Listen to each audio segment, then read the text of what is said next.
بعض چیزیں ایسی ہوتی ہیں کہ دیکھنے میں وہ بہت چھوٹی محسوس ہوتی ہیں، لیکن ان کا ثواب بہت زیادہ ہوتا ہے۔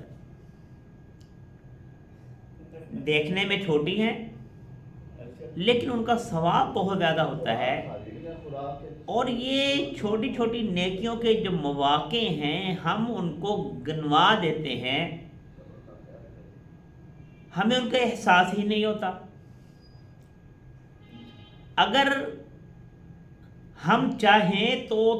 مختصر سے وقت میں ہم ڈھیروں نیکیاں اکٹھی کر سکتے ہیں، ہمارا زور بھی نہیں لگے گا،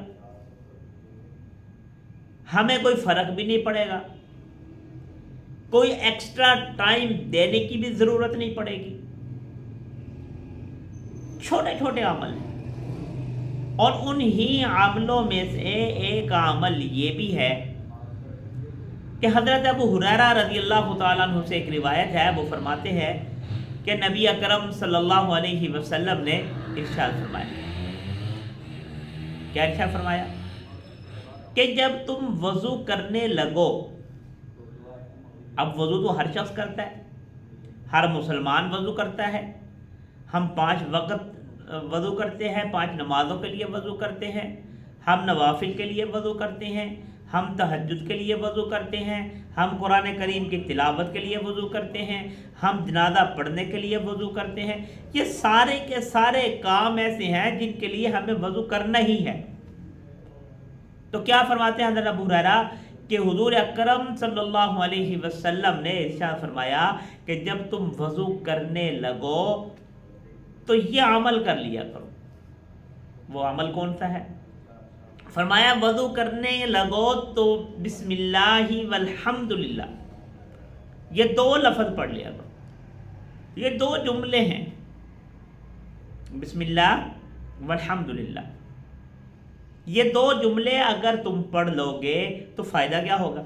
فرمایا کہ جب تک تمہارا وضو برقرار رہے گا اس وقت تک تمہیں فرشتے جو ہیں، نگران فرشتے تمہارے کھاتے میں نیکیاں لکھتے رہیں گے۔ چھوٹا سا عمل ہے، اجر کتنا ہے کہ جب تک وضو برقرار رہے گا، 2 گھنٹے وضو برقرار رہے، ایک نماز کے لیے آپ نے وضو کیا، دوسری نماز کے وقت تک آپ کو وضو کرنے کی ضرورت ہی نہیں پیش آئی، آپ کا وضو برقرار ہے۔ تو یعنی جب تک آپ کا وضو برقرار رہے گا تو فرشتے جو ہیں آپ کے نامہ اعمال میں مسلسل نیکیاں لکھتے رہیں گے۔ تو اس لیے میرے دوستو یہ جو چھوٹے چھوٹے عمل ہیں نبی اکرم صلی اللہ علیہ وسلم نے بیان فرمائے ہیں، ہمیں ان کو اگنور نہیں کرنا چاہیے، ہمیں ان پر عمل کر کے زیادہ سے زیادہ نیکیاں اکٹھی کرنی چاہیے، بلکہ کوشش کرنی چاہیے، کوشش بھی نہیں، کوشش سے آگے بڑھ کر ان پر عمل کر کے فائدہ حاصل کرنا چاہیے، اور یہ اپنے لیے ضروری ہمیں سمجھنا